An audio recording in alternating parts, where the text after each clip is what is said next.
ಪ್ರತಿ ವರ್ಷ ಜೂನ್ 21ರಂದು ವಿಶ್ವ ಯೋಗ ದಿನಾಚರಣೆಯನ್ನು ಆಚರಿಸಲಾಗುತ್ತದೆ. 2014ರಲ್ಲಿ ವಿಶ್ವಸಂಸ್ಥೆ ಜೂನ್ 21ನ್ನು ಅಂತಾರಾಷ್ಟ್ರೀಯ ಯೋಗ ದಿನವನ್ನಾಗಿ ಘೋಷಿಸಿತು. ಯೋಗ ಇಂದು ವಿಶ್ವ ಮಟ್ಟದಲ್ಲಿ ಮಾನ್ಯತೆ ಪಡೆದು ಭಾರತದ ಕೊಡುಗೆಯನ್ನು ಜಗತ್ತಿನ ಎಲ್ಲ ರಾಷ್ಟ್ರಗಳು ಸ್ಮರಿಸುತ್ತಿರುವುದು ಭಾರತೀಯರಾದ ನಮಗೆಲ್ಲ ಹೆಮ್ಮೆ. ಭಾರತದ ಪ್ರತಿ ಮೂಲೆ ಮೂಲೆಯಲ್ಲೂ ಜೂನ್ 21ರಂದು ಯೋಗ ದಿನಾಚರಣೆಯನ್ನು ಆಚರಿಸಲಾಗುತ್ತಿದೆ. ಅದೇ ರೀತಿ ಸರ್ಕಾರಿ ಪ್ರೌಢಶಾಲೆ ಮಂಚಿಕೊಳ್ನಾಡು ಇಲ್ಲಿಯೂ ವಿಶ್ವ ಯೋಗ ದಿನಾಚರಣೆಯನ್ನು ಆಚರಿಸಲಾಯಿತು. ಇಲ್ಲಿ ಕಲಿಯುತ್ತಿರುವ ಎಲ್ಲ 300 ವಿದ್ಯಾರ್ಥಿಗಳು ಯೋಗ ಸಮಾರಂಭದಲ್ಲಿ ಭಾಗಿಯಾಗಿದ್ದರು.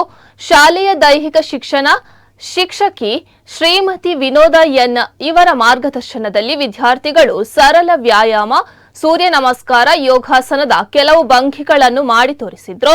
ಯೋಗ ಶಿಕ್ಷಣವನ್ನು ಪಡೆದಿರುವ ಶಾಲಾ ಮುಖ್ಯೋಪಾಧ್ಯಾಯರಾದ ಶ್ರೀಮತಿ ಸುಶೀಲ ವಿಟ್ಲ ಇವರು ಯೋಗ ದಿನಾಚರಣೆ ಕುರಿತು ಮಾತನಾಡಿ, ಯೋಗ ಎಂದರೆ ದೇಹ, ಮನಸ್ಸು ಮತ್ತು ಆತ್ಮದ ಏಕತೆಯ ವಿಜ್ಞಾನ. ಯೋಗದಿಂದ ದೈಹಿಕ ಆರೋಗ್ಯ, ಮಾನಸಿಕ ಶಾಂತಿ ಮತ್ತು ಏಕಾಗ್ರತೆ ಹೆಚ್ಚಾಗುತ್ತದೆ. ಸೂರ್ಯ ನಮಸ್ಕಾರ, ಪ್ರಾಣಾಯಾಮ, ಧ್ಯಾನ ಇವೆಲ್ಲ ಯೋಗದ ಪ್ರಮುಖ ಭಾಗಗಳು. ಯೋಗವನ್ನು ನಿತ್ಯದ ಅಭ್ಯಾಸವನ್ನಾಗಿ ಮಾಡಿಕೊಂಡಾಗ ಆರೋಗ್ಯಕರ ಜೀವನವನ್ನು ಸಂಪಾದಿಸಬಹುದು ಎಂದಿದ್ದಾರೆ. ಯೋಗ ದಿನಾಚರಣೆಯ ಸಂದರ್ಭದಲ್ಲಿ ಶಾಲಾಭಿವೃದ್ಧಿ ಸಮಿತಿ ಅಧ್ಯಕ್ಷರಾದ ಶಿವಶಂಕರ್ ರಾವ್ ಮಂಚಿ, ವಿಶ್ವನಾಥ್ ಶೆಟ್ಟಿ, ಪೆರ್ಲದ ಬೈಲು ಉಪಸ್ಥಿತರಿದ್ದರು. ಪ್ರೌಢಶಾಲೆ ಮಂಚಿಕೊಳ್ನಾಡು ಇಲ್ಲಿ ವಿಶ್ವ ಯೋಗ ದಿನಾಚರಣೆಯ ಅಂಗವಾಗಿ ನಾವು ಇವತ್ತು ಸಾಮೂಹಿಕ ಯೋಗಾಭ್ಯಾಸ ಮತ್ತು ಪ್ರಾಣಾಯಾಮವನ್ನು ಮಾಡಿದ್ದೇವೆ.